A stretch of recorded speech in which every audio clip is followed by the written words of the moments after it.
and what they're really doing in the agriculture space. Do you have any products specifically for in the agri space, and such? So I'll start with Henrich.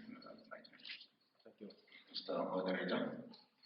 I'm from Development Bank. The State Development Bank is basically a state-owned entity, state-owned bank established in the year 2004.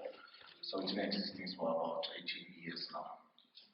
Primary objective of the bank basically was always to fund businesses, whether it's startup or businesses that want to expand operation, being it a large corporation or an SME.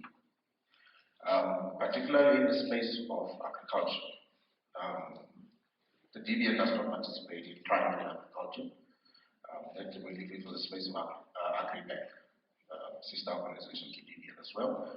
However, we do participate in value addition in terms of agro processing, whether it's meat processing, chilled meat, canned meat, dried meat, milk processing, dairy products, and so on.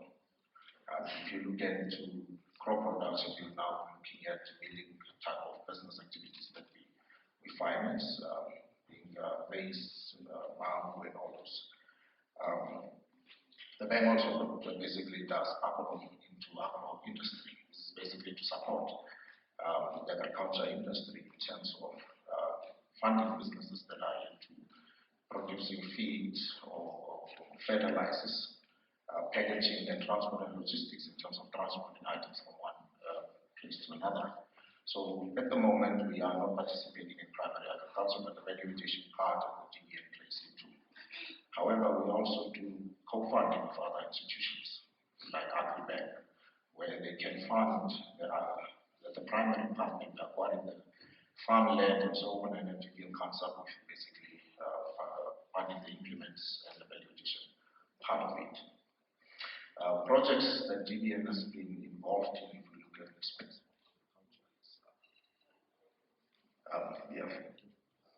we've seen the poultry industry.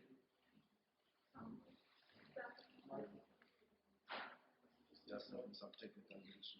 Yeah, I think so. We are having some technical issues. Just let us know when we can proceed. Yeah, thank you.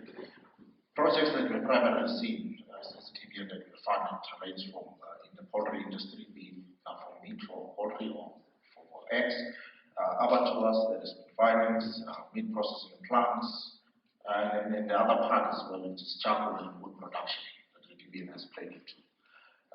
In terms of women financing, the bank does not have a specific product at the moment. However, through funding from the French Development Agency, we are now conducting a study to see what products we can design for women entrepreneurs. So the aim of the study is basically to develop a product and also to provide a support after service for women entrepreneurs in their particular business environment. So for now, I will keep it there for other panelists. Thank you. Dino? There we go. So, good afternoon, everyone. It's a pleasure to be here. I'm not here to speak as a politician. We will stand on the protocols. Let's start there. It's really enlightening to see many females in the room, and especially young females. I also noted when I was asked to come and add a bit of value that the panel was almost said predominantly male, but let's say totally male. But that being said, I think yourselves that have made the time and invested in yourself to be here today, really, I think a round of applause to all of you in attendance, firstly, as well as the MSME development mandate. And when we talk about micro, small, medium enterprises, I'm really here to talk about that this morning or this afternoon.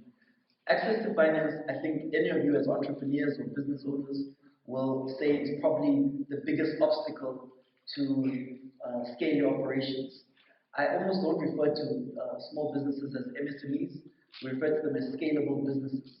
If you have the intention of growing your enterprise or your business, you're definitely considered a scalable business. Now, access to finance is a fascinating topic. It's one of our 4 thematic areas or 4 strategic objectives.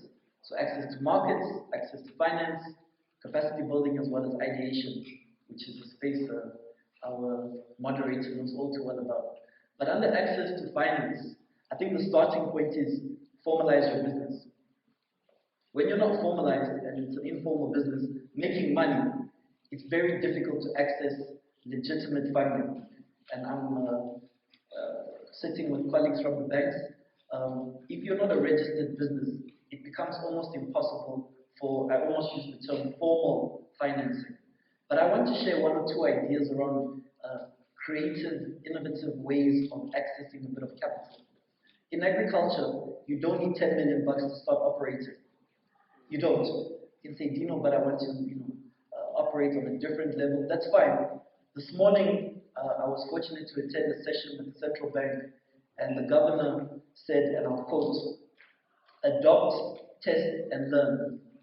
And I think that was quite profound, because you need to start, you need to then test it, and you're going to make mistakes, right? And only through doing that can you then scale your business, whether that's strictly in agriculture, whether that's in livestock. It's really a question of start, test it, and then we learn as we go ahead. So I appreciated that comment, and I shared with everyone here this afternoon, because when we talk about accessing capital or money, what about forming cooperatives? Is that something that we've considered? Is like-minded people, whether that be in the same region, same town, same area, a cooperative is like-minded people coming together and pooling their resources. I think none of us actually think of how can we forge cooperatives. It doesn't have to be 100 people, it could be 3 or 4. The second one I'd like to talk about is patient capital. Patient capital is capital we don't have to pay back too quickly. We probably have some family members, someone that we may know of, that would be in a position to grant us patient capital. And the third one, and I'm conscious I want everyone to share their sentiments, is friend capital. All of you have cell phones, all of you on your cell phone have a contact list. I'm pretty certain if you were to reach out to 20, 30 of people that you consider to be close to you and say, listen, don't give me free money, but I need $1,000, and with this, give me some time. This is what we're trying to achieve. There is a business plan. Here's the registered business. But with that 30,000 now, I'm able to, perhaps put down a bit of a deposit for some equipment, or maybe procure and then to start. So, as young people, which is predominantly the audience here, we need to be more creative around accessing capital. So again, maybe just in sort of not conclusion, but just to summarize, the cooperative model is something that really can be utilized, especially in agriculture. And then we need to think about different ways of raising finance, and not only through a bank. I think everyone says, DBN, commercial banks, you need to give us money. I want to quote our ED from Ministry of Finance. He said, you should not rely on government for work. And it's fundamental to think we cannot expect that DBN has a mandate to fund MSMEs, and you shall fund our operation because I consider myself an MSME. Jesaya, that's my takeaway for now. Thank you very much.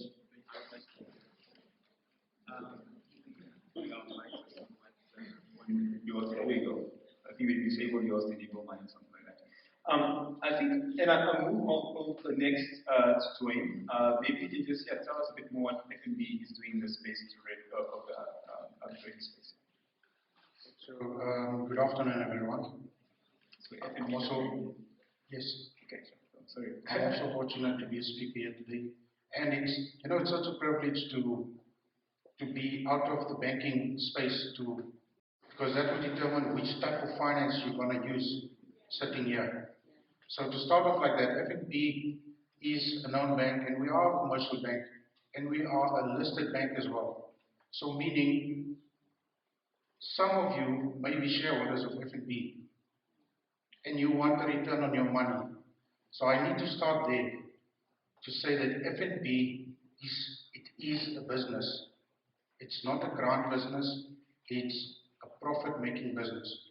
So having said that, most of the financing options that the bank has, we would want to see some form of return. So that's why it's so difficult for the audience sitting here as a new farmer, as a new business, as a young entrepreneur, as a new SME, as a startup to get funding. It's because the funding that you're looking for, it collides with the model of a commercial bank. However, for the past 2 years, FNB has been working on a proposal, which fortunately we finalized now, and the model is there to support the SME segment. So, in the media, in the last quarter of the year, October, November, December, there will be a rollout on our SME scheme, and it's specifically targeted at women-owned SMEs, young SMEs, health, education, design, as well as startups. So hopefully, we're confident that we're going to be able to provide that solution where there's always been the gap, especially in the commercial banking sector. Thank you very much. I think we should give that a round. Yeah. I'm looking forward to hopefully being invited to that event so we can, because that's very much needed, I think, and that's always a fight I've been having, but I will myself, go away a bit back, and, we always have different views in terms of, how we should fight these startups in this country. But Albert, please introduce yourself, your organization, sort of what you guys are doing in the space. Yes, thank you, Jesaya. It's very good to be here. My name is Albert Basson. I work for Koningstein Capital. We are unlisted investment managers in Namibia. We've done a range of Namibian investments, property, infrastructure, healthcare, manufacturing, biomass, and then also agriculture. We are the developers of the blueberry estate in the Kavango, and so our approach is private equity investment into any Namibian economic opportunity, and I think that's the background of who I am, why I'm here today. I think the relevance for the agricultural industry is, I would not call us specialists, but we do have some in-depth experience of commercial agriculture, and we also have a good idea of what makes sense and perhaps what doesn't make sense. Obviously, I would qualify that statement and say what makes sense for a commercial investor, that we have a good idea about, and then I would also say we are passionate about Namibia and the Namibian opportunity. I think if I can use our strategy from a fund perspective is to invest in Namibian opportunities that have the highest job creation impact, and then also pivoted towards export-oriented agriculture. One of the biggest challenges in Namibia with regards to finding commercially viable opportunities, because obviously there's a big difference. I know people spoke about being food self-sufficient and farming your own vegetables in your own backyard. I don't have to go into that discussion. I think that's not the space that obviously we will venture into, but where we look at opportunities, it's to see what are the macro opportunities that Namibia as a country has relative to the global village. So we look at opportunities and say, where can Namibia be competitive on an export basis? I always use the example of the diamonds. If I did my best, I saved up a couple of months of salary to buy my wife an engagement ring with the biggest diamond I could afford, everything in between, to make those become a reality. And obviously with our approach I think one of the challenges in Namibia is we've got resources, for example, where we did our first project is in the Kavango. And there we established a 60-hectare blueberry estate and close to 600 hectares center pivot irrigation. Now, as we are speaking, the ladies are harvesting. I think today we will have more than 500 women in the fields harvesting berries. So we've created them.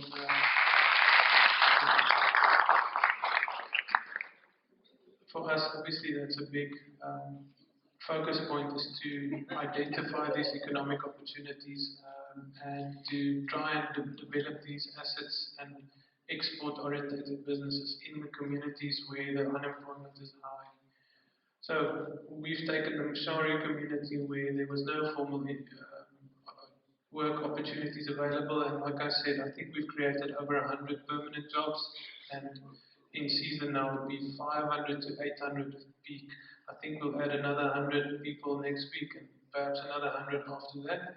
But that goes now over a 3 to 4 month period, and then it obviously ends. We actually don't have a sexed lens that we approach the labour market, if I can put it that way. It just happens that the ladies seem to be very good with picking sensitive crops. So,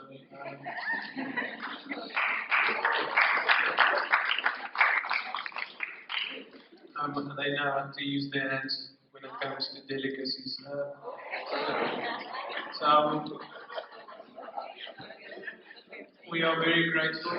I think Namibia has many more such opportunities, and as investors in Namibia, we are trying to focus hard on these investments that have the maximum social return as well, if I can put it that way.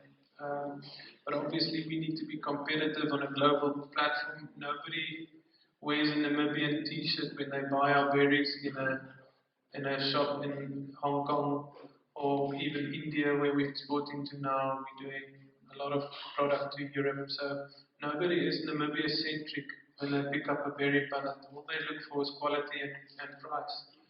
So we obviously are very Namibia-centric, and we need to marry the two, the opportunity in the market and our natural resource, and then bring the two together with hopefully the most social impact. And I think that's about what I'll say. Thanks, Albert. Given, obviously the Namibia's blueberry story has been told very, a great deal, and and obviously how JPF has invested into this. So basically, Albert's company is a company that was funded by JPF, and then they end up investing into the blueberries, which are now obviously all over the news. And I think, if I'm not mistaken, Albert, you're the one who wrote the business plan for that, or not? Do the research and such? So we invested in a company. We invested in a company. It's not, we just managers of the funds. So we have a special purpose vehicle that we manage, and as a result of my background in agricultural investments, in about 2008 or 9, I came across this blue ball called a blueberry. I didn't even know what it was, but I immediately saw the potential and the fact that it was high value export orientated, meaning it's a crop. Remember, when you export, transport is expensive, you're far from the market. So blueberries you sell at $75 a kilogram, where maize or wheat, I think now the best price is $6.20. Mr. Mwazi was talking about 6,200 Namibian dollar a ton, but that works to 6 Namibian dollar 20 cents per kilogram. So obviously, if you transport that, it's not a high value crop.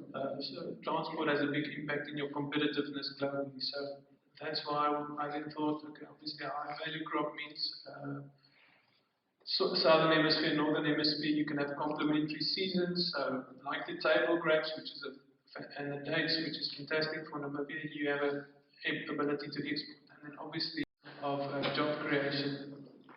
So blueberries, I think of all the crops, it's one of the highest job creating crop species, or whatever you want to call it, fruit categories. So high value, high job creation, it was right there in our target sector or target focus. And then I moved back to Namibia and was in investments, property infrastructure, and then in 2017 we came across the opportunity to invest in a maize farm on the Kavango banks.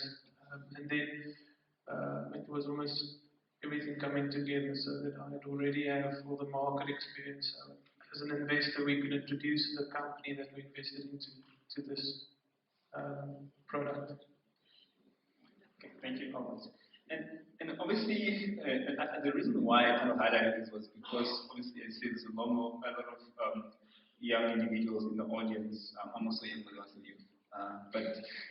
And I'm sure many times you're looking for how to business opportunities, how do you create a business, how do I go around this? I think I'll just give you an example in terms of how you thought through the process of actually getting a crop or product that is actually profitable and can be exported out of Namibia, and clearly it's quite successful right now. And it's just I hope you listen to it and just kind of just took some steps in terms of okay, how do I actually go ahead and start a really big business or industry where I can really be successful.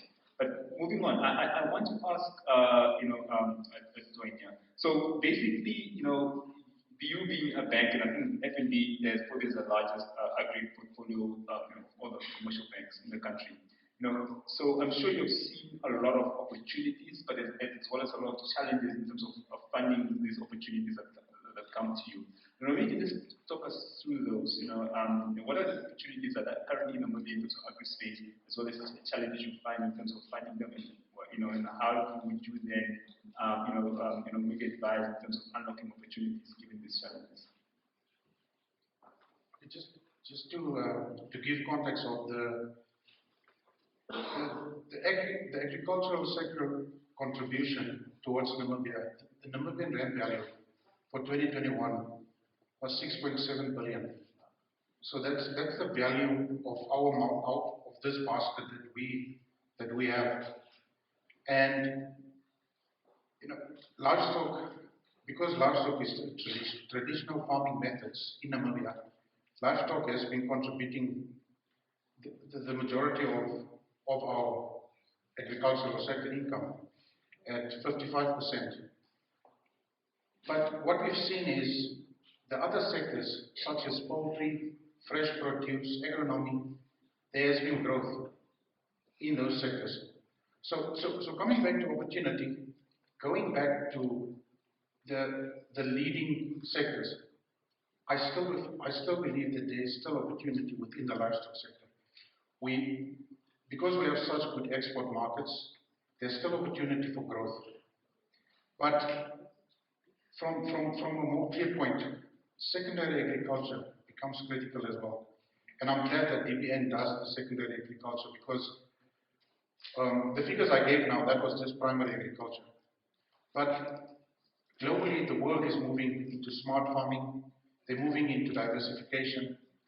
Talking about diversification, where big corporate farming companies are excelling is because they are diversified. They're not relying on one crop or one source of income. So when the one fails and they have an integration, the next one will carry them through. So the mistake that we tend to make is we jump on the profit wagon most of the time, while either focusing on sustainable agriculture and organic growth. We tend to hit the jackpot, but that's not what it's about. There's no get-rich-quick schemes in agriculture. You have to go through the processes. So when it comes to getting finances, the challenges that we as a bank face when viewing an application is that you applying, you have no track record, you have no experience. The data that you bring, it's not backed by practical examples. If you have this dream, when you come with such a proposal to the bank says no repayment, because we can't rely just on what's going to happen somewhere down the line. We can't wait for the bomb to explode. You understand? So in order to mitigate that challenges, you need to do school fees. Dino highlighted, you don't need money to start a business. Banks are there to take you from one point to the other point. But for us as a bank, a profit business we can't rely on something that might happen, because we're taking someone else's money and we're giving it to Dino or to Albert to grow that money. Initially, in a perfect world, we would want to give $1 and you have to make $3. Yes. Then you pay back our $1 plus our 10 cents and the $1.90 that should be on your pocket. But the problem today is we're not going through the organic process of growing, and then expanding. We want to start because the neighbor is doing this. We don't know his background, we don't know where it started. So, just I hope that answers. No, definitely, very, very good answer. And I think you mentioned something around obviously the secondary industry that's very also quite important, if FMB's major portfolio in the primary industry. So maybe I can just shift it over to Henrich there. So what is DBA's strategy around financing agricultural businesses in, basically add value to what is being produced on the ground? Yeah, the strategy is to look into, as we said, agro-processing. So first, the challenges, just like to add on what Dwaine said, in financing it's more or less the same. In terms of information that we receive from clients, in terms of when we approach for funding. Number one challenge is basically that we say is the jockey behind the business itself, the experience that we spoke about. You've got a brilliant idea that you want to process this meat into A-grade cuts and so on, but you haven't even tried to slaughter a cow and see how that can basically pan out. So those are the things that we look at from a financial standpoint perspective, to say, have you done your homework, have you stepped back a little bit to study the industry and then find the information that will work for you, because it's not only, because everybody is planting butternuts, it means that it will work in your field as well. So it's about what will work for you in your space, in an area that you are operating in, the region that you are operating in, the town that you are operating in. What infrastructures are within that part where you are operating from that will support your particular business venture into basically starting it from small scale and then scaling it, as Dino always mentioned, and then scaling it to feed Namibian nation and then to export it to other countries. The strategy from DBS basically is to add value, mostly for food sustainability within Namibia and for export purposes as well. That's ideally in the space of large enterprises that we want to look at. For in the space of SMEs, it will be basically for the local market. Are you supplying the local market? Are you filling that particular need within that particular area that you're operating in, so on. So two different fields that we are looking at basically from. But challenges in terms of financing perspective does not basically differ in terms of commercial or development financing. However, from the development financing perspective, we tend to step back to say, how can we empower this entrepreneur, this woman as well, to say, yes, it's a brilliant idea. How can we empower her to produce a bankable business proposal and so on? So we do offer the mentoring and coaching as well. However, only currently only for clients in our banks, but through national programs like the National Mentoring and Coaching Program, that type of assistance and need can be given to women in agriculture to basically guide them also through these steps that needs to be done. It's not only about the practical part of putting the seed in the soil and watering it, it's about also managing when to water the seed, the human relation aspect in terms of human HR management, cost, when to sell which product basically to sell at a particular time. We heard from one of the panelists or the audiences saying they were sitting with butternuts that they couldn't sell. The market was flooded. Prices go down, now you're selling it at a loss. So it's also about understanding which product is in demand and how big is that demand, is empowering yourself in the areas that you want to venture into. Thank you very much. And I think just to maybe just shortly and this will be in terms of what you see, we talked about the blueberry opportunities you saw before. So what other opportunities if you see in the IGP industry right now that can definitely tap into with the right type of financing? Yeah, that's an awesome question.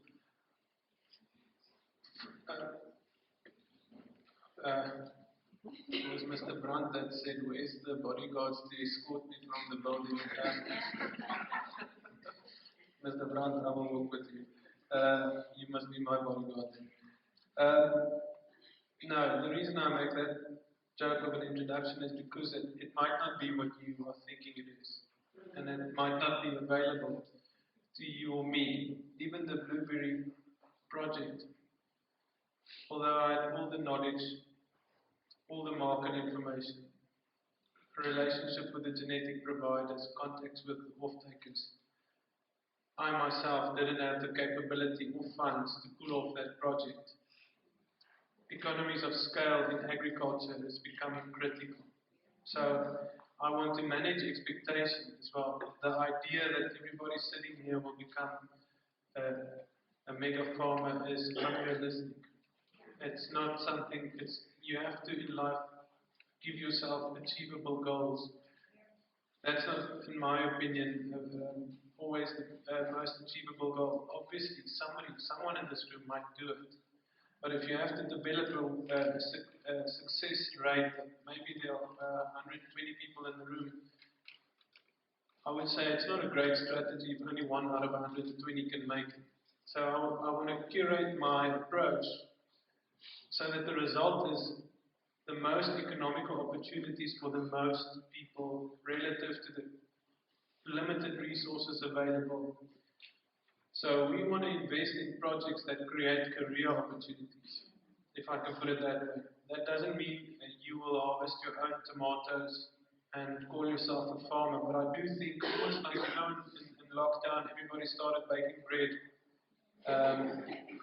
You remember that, the sourdough movement, even me. But today I don't break bread anymore. I'm back to my work.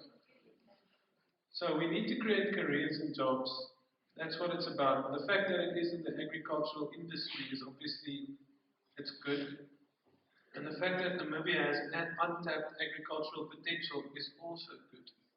But I want to just say that my approach is perhaps different to somebody in the room's approach. I'm not saying I'm right, but it's just we approach it from what are the big macro opportunities that Namibia can be competitive in on a global sense. So there are obviously other countries in the world also producing. So I don't know how much the audience will know, but let's take fresh produce, perishable fresh produce. I'm not talking about wheat or maize. I just want to, for the record, say we are not globally competitive when it comes to production of wheat and maize. I would gladly have discussions. I wish it wasn't so, but if we could accept that as a fact for the purpose of my discussion. What we are competitive in is the cyclical northern hemisphere, southern hemisphere production. What does that mean? Europe can't grow table grapes when it's snowing outside. They need to get it from somewhere. That's where Hano-Oshike comes into play. Maybe Henckert one day. You can go further up to Ketmans. Obviously, you don't want to get rain on your table grapes, and then it's expensive to put plastic on. But point being is, I would say, what are those type of products that are counter-cyclical, meaning when they want to eat it, they don't have it. We can put it on a ship, it's got the legs to travel, and it can get to. Mr. Mwazi shared the data on that, and I think that's a good place to start. So table grapes has been fantastic for Namibia. It's a big employer, and it's a big contributor to the GDP on an agri point of view. And I do think there's, with the right varieties and the right farmer, still opportunity for growth. Peru is really, they're not planting table grapes, they are sowing table grapes. They are really competitive. Peru is targeting China quite a bit, so that might allow us to supply Europe while they are focusing on the US. The US is their biggest market, and they will be looking at China. They've got easier market access to those markets. I would say table grapes is great.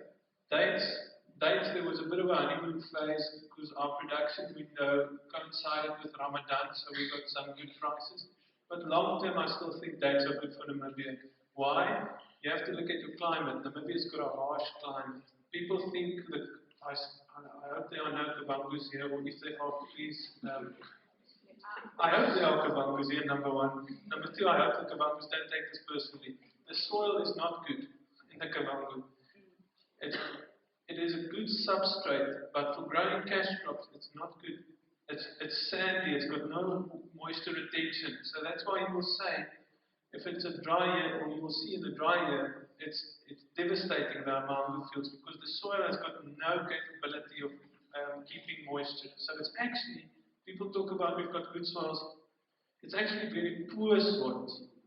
Now, if you want to do permanent crops, poor soils is actually good, because it's almost like working in a laboratory. There's nothing competing with you, whether that's organic material. So you actually just use the soil to keep the plant straight.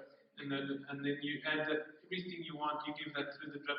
So there's a bit of a perception that the soils are great. The soils are great for certain purposes, but they're not generally good for cash crops. So I'll start at the top. Table grapes, dates, I think makes sense. I would also look at, I think there have been some low-chill apples planted in Namibia. I do see an opportunity for that. And then obviously I see an opportunity for blueberries in the right areas. I would just caution that blueberries is very specific. It's a very sensitive plant. So you also have to have the right area. I always tell people you can farm anything anywhere. You can even grow table grapes on the moon. It's just going to be very expensive. You're going to create your own climate. You have to fly all the soil and the plants and the water. It's just going to be very expensive. That is true for farming anywhere. You can farm anything anywhere. It's just there are lower cost producing areas, and remember you always have to compare yourself with the international market. So irrigation is I always say we're buying our rain. That's what irrigation is. You are buying your rain. So we don't have winter rainfall areas in Namibia, where many areas in Canada, around the Black Sea, South Africa, etc., they've got winter rain where they can produce wheat. So they don't have to buy their rain like Mashari does through center pivot irrigation. So I'm just trying to make that point. You always measure yourself relative to global centers. To continue, I also think citrus, I think that's fantastic for Namibia to pursue citrus. I think it's critical that we remain black spot free. What does that mean? Plant controls and not taking young plants from areas that are black spot infected. You can Google black spot. Basically, it's a blemish on the skin of a citrus that the market doesn't like. So if they classify your area as a black spot area, they wouldn't want to import from you. But if we black spot clean, we basically jump ahead of South Africa in the queue. The South African market only has the Western Cape and a few others that are certified black spot free. So I do think citrus is still an opportunity, although it's been aggressively planted right around the world. And then what else? I would say, I think avocados is a macro category. It's a protein. People are no longer just consuming avocado once a month on a what's that pizza with the avocado and feta on, I can't remember the name. Regina, is it?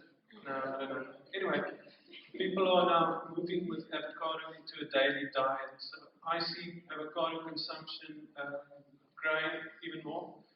I don't see Namibia being able to produce strawberries because it doesn't have legs. What does that mean? It can't transport well. You'll have to fly it out. Flying it out, the world doesn't like it that much these days. So that you'll have to find crops that are exportable via ship, meaning they'll have to be able to survive for 3 to 5 weeks in transport. That's how we will approach it, and I think we are very passionate about what we're doing, but we are not married to ideas as a macro and then trying to plug it into those things. Thank you very much, Albert. Thank you, Laya. So, any entrepreneurs looking for ideas to move into, you gave me quite a few opportunities right there. How do we move on to Dino? Policy is key, right? to do all of this, we need investment in the country and such, and that also that is the role of NIPDB. So what is NIPDB doing? Not only for MSMEs, but even for big industry, to be able to create that environment in the country that will basically make sure that investors come from outside and give that FDI for us really to build this our agricultural industry. So yeah. Thank you, Jesaya. I had so many cool things that I wanted to share, but I'll speak to your question first. No, but you can also share the cool stuff. Yeah. So, thank you. So, Albert, I believe it is. Sure, you really educated me on the topic. As like you said, I have orange trees home with black spots, so now I'm quite nervous. But I think the black spot area is I need to think about it. But coming back to Jesaya's question, so the NIPDB, I mean, of course, we're really trying to position Namibia as an investment destination. Today in New York, His Excellency is hosting an investment summit off the back of the United Nations General Assembly. And that just goes to show that of all the days to come and speak here, we are in New York really trying to position Namibia as the investment destination of choice, and for a number of reasons and factors. It was mentioned about the dates. United Arab Emirates is one of the sort of key markets when you think about exporting our dates. And coming back to Namibia, and Dr. Mwazi would know best, we are net importer. I mean, the day that we can become a net exporter, I think we've all done our job and we're quite excited to work towards that. But NIPDB and the MSME sort of mandate in particular, when you have large investors in country, everyone knows about green hydrogen, right? Hydrogen is what? H2O. Take away the O and then you have the H and then you have hydrogen. But do it clean, and that's essentially green hydrogen, right? Don't use coal and fossil fuels. What about the value chain of small businesses into these mega projects? That's the idea of His Excellency or the foresight around investment promotion and also having small, medium, scalable businesses tie into these big projects. So that ecosystem or that we can't have in the town of Luderitz employ 50,000 people and then all the MSME roles, the logistics, the catering, the transport, etc. must all be done by expatriates. That must be done by Namibians. So the foreigners can come and bring all the money, but then the businesses in Namibia need to be able to sort of support these large enterprises. But I'm going to come back to the cool stuff. So I have 2 or 3 points, and one is a story. And then as Albert was sharing these, this popped up. So my father-in-law was a farmer, commercial farmer. I say was, as he's not farming anymore. And being a traditional farmer, he just wanted his cattle and maybe a few sheep and goats, right? And I said, there's open space where we can do some agriculture because there's underground water reserves. And as you know, if you have water, you can sort of do a lot of cool stuff. And the mindset, maybe because he's a senior youth, or they call them now retired youth, His Excellency, our Vice President, Dr. Mbumba said he still considered himself a youth. So I think all of us he's a youth, we're all youth. And I said, let's invest a bit of money and let's clear the space and let's plant lucerne. And lucerne, we can then feed the cows and sort of just, it all works out. And he was very reluctant to do that. And that's where we speak about, if we're talking about females in agriculture, usually the male will be married to the female, usually, right? And so you guys can sort of say, well, we need to get into agriculture and maybe move away from the traditional ways of farming. Because we talk about farming, whether you're farming livestock or food produce, it's still farming, right? So that's a story that I shared. We never ended up planting that lucerne, but that would have been such a great opportunity if there was maybe just a little bit more push, right? And maybe the females could have added value. The second and maybe the third point, and then I'm done, is that social capital.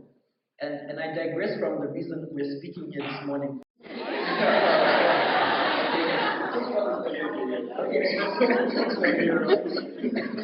that at Rock Lunch? It's not a lunch, but yeah. Was that at Rock Lunch? No, it was a class. Sure. Okay, it was a class, right? We speak in many places. Okay. Yeah. And when we spoke, already in the break, she said, Dino, you said I need to spend more time networking and speaking to like-minded people. And today, there's an interest in agriculture, and she's here speaking to like-minded people. So that thing of the network effect, social capital, is so important. If we have the lunch break shortly, I'm very hungry, I don't know about you guys. I'm pretty sure you'll speak to the person that sits next to you, and then you'll come back inside, hopefully you don't go home, there's some good speakers afterwards. But the opportunity to network and speak to like-minded people is how we can scale the business. So if you forgot everything I said today, and please don't forget everything the other colleagues have said, especially Albert, he had some cool stuff to say, right? But the social capital dynamic to access finance is most important. That's my perspective, that's my sentiment.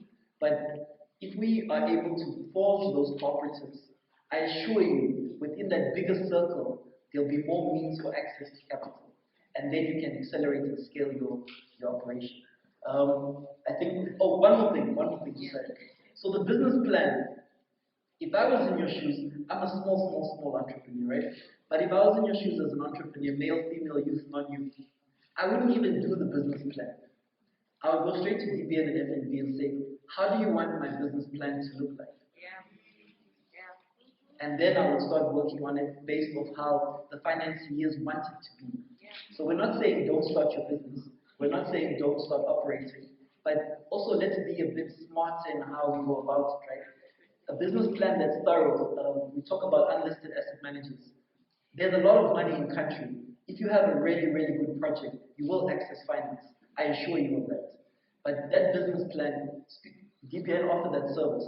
You can go there and say, I need support with the business plan because I'm trying to access funding.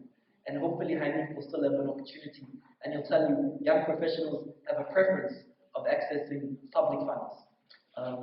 Jesaya, with that, thank you. Yeah, thank you very much. So, I want to get into obviously funding for women-led enterprises. I mean, we all know, even as I'm a man, I'm aware that, when it comes, there's a huge gender disparity when it comes to financing of women-led enterprises. I should guess for various reasons, maybe also sometimes biases by men, unfortunately. But I just want to ask my panelists, in terms of in your organizations, right?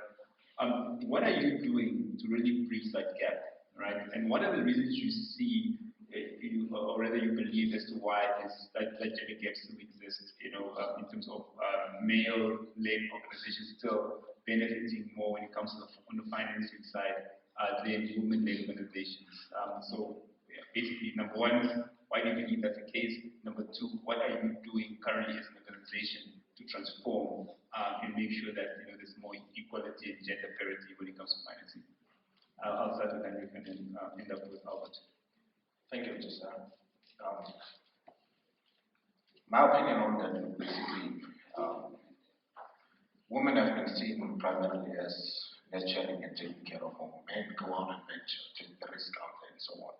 And it's sort of a traditional approach that has gone into business, agriculture, and so on. That men are out there taking opportunities, taking risks to bring back to feed the family.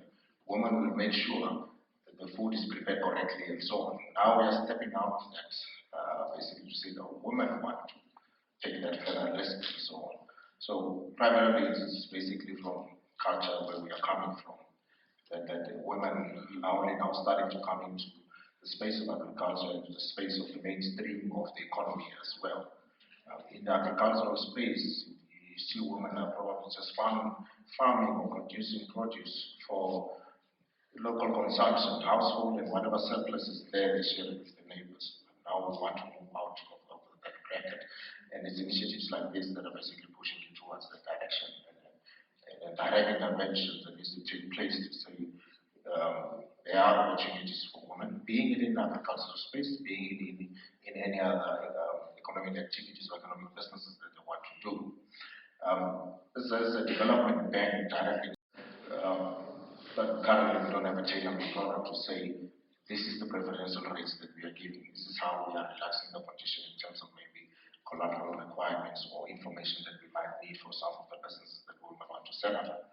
However, as I mentioned, that with the study that we are currently busy with, the research that we are busy with, through the funding of the French Development Agency.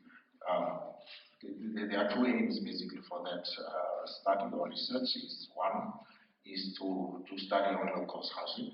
So what type of housing might be, or what do we classify as low-cost housing, or what material or products we need to use and so on. But speaking primarily on women, it's basically to come up with a product that speaks of whatever challenges that might be there for women to access funding, or to make it easier for them to access funding, being it collateral requirement, being it do we need to give additional support for them to come up a partner from the normal mentoring and coaching that we give. Is there direct interventions that we need to give to say to bring women or women entrepreneurs to power with their male counterparts? What intervention must the bank take to basically to bring the women at the level as their counterparts are? So that's a direct intervention that the bank wants to take. For youth out there, or for women also, through the young professional program and skill-based program, we want to empower them basically in terms of youth that have got technical skills. In the agricultural space, you might be looking at a graduate sitting with an agricultural degree or so that might want to venture into consulting, writing good business plans, setting up technical college to empower other youths as well. Those are the aspects that we can, as development bank, can assist in terms of agri-industry, into creating that support to the industry as well. So trying to break down some of the barriers also is of women accessing finances. That I just want to add on the point that Dino mentioned. That I also at that point of forming cooperatives, not only for information sharing, funding, and so on. It also makes it easier for you to access markets, because if you are standing differently, three different entrepreneurs or producers, you've got 5 tons, 10 tons, 15 tons, and so when you are approaching buyers, they will say, would you be able to meet the quantities? No, I only got 5 tons. The other one is sitting with 10, but the buyer is saying, I want 20 tons. For you to come together, pull together resources, your products, you are now also creating now sort of a bargaining power, so to say. You are sitting with the produce that has got the right quality and the quantities that is needed in the market. So you create bargaining powers as well. And then the market will be easily accessible. You share information through the like-minded people that comes together in terms of the quality that is needed. The other aspect that I also probably want to start is the standards.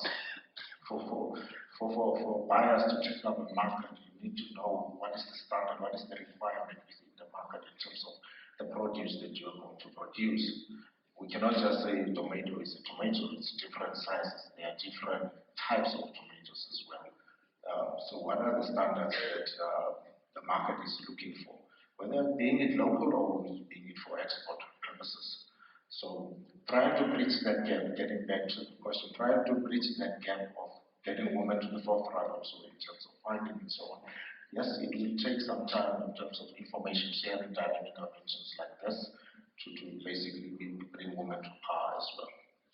Okay, thank you. So I'll also like to pose the same question to you, but just in the interest of time, please maybe not more than 2 minutes. Oh, 2 minutes less. I'm also happy to say. So the transformation, the gender transformation, it's definitely happening. It's before us. Our organization is led by a woman. My department has 3 divisions, all headed by women. The commercial banks in country, the big 4, 3 of them are led by women. So I think gone are the days of women are not empowered. I think if we're talking about gender specific, agriculture specifically, that's a sector where women in Namibia specifically can do more. And again, it's not to say a female should have any sort of preference, and Francois Brandt said it earlier, it's about quality and price for the product. So the fact that being a young person, the fact that's my final contribution. Thank you, Dino. Dwaine. So what's FME doing for women to advance women financing in Namibia? I just want to come back, especially, banks do not discriminate. because primarily, number one for us is repayment. So,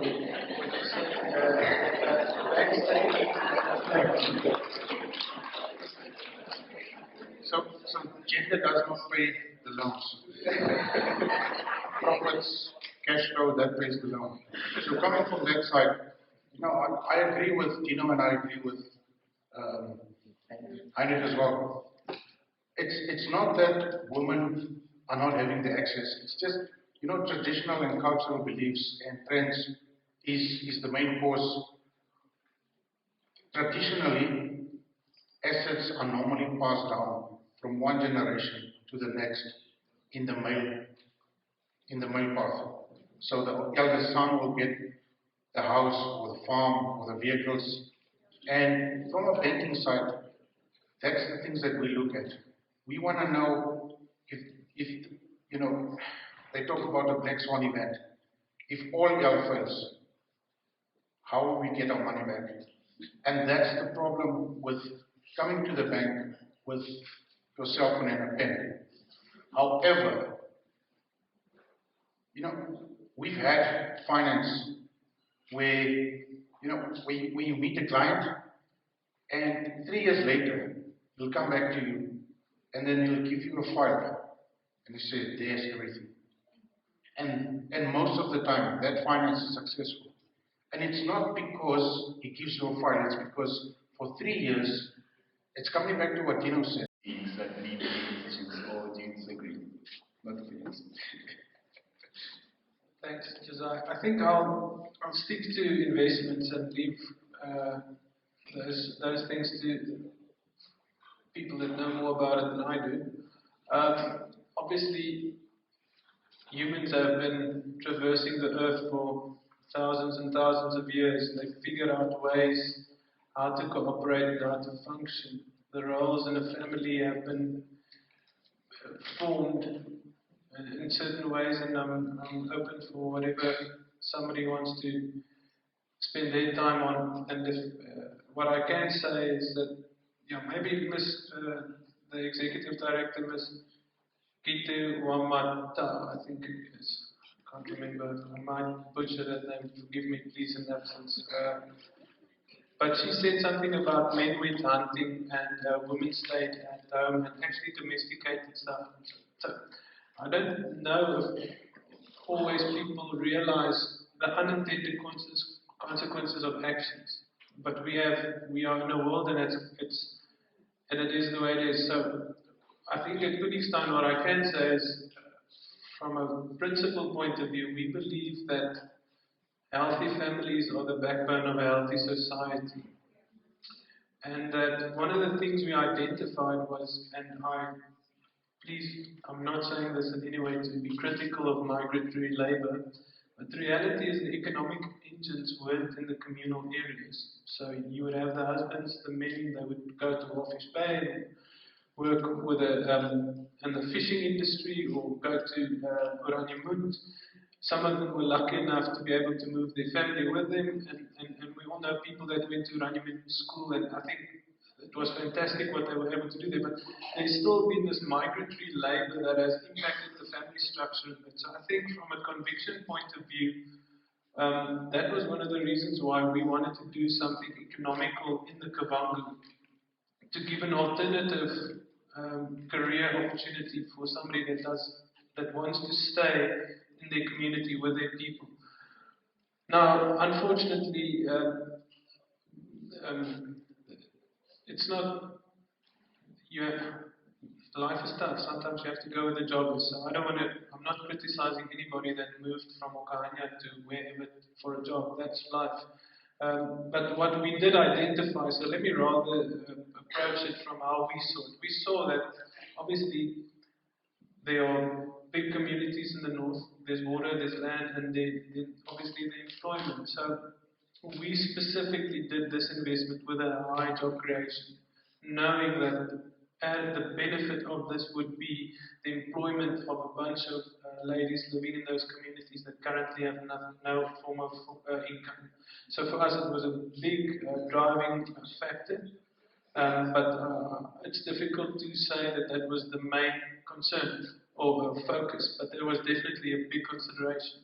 So what I would also say about intensive agriculture, it is becoming a smart job. It's a job that I think any sex can fulfill the job. It's not like herding cattle where it's got the perception of being a more manly job or whatever other. What I would say, what I can comment on intensive agriculture is that it is a smart job, technological job. It's an educated job for people that can think, can process.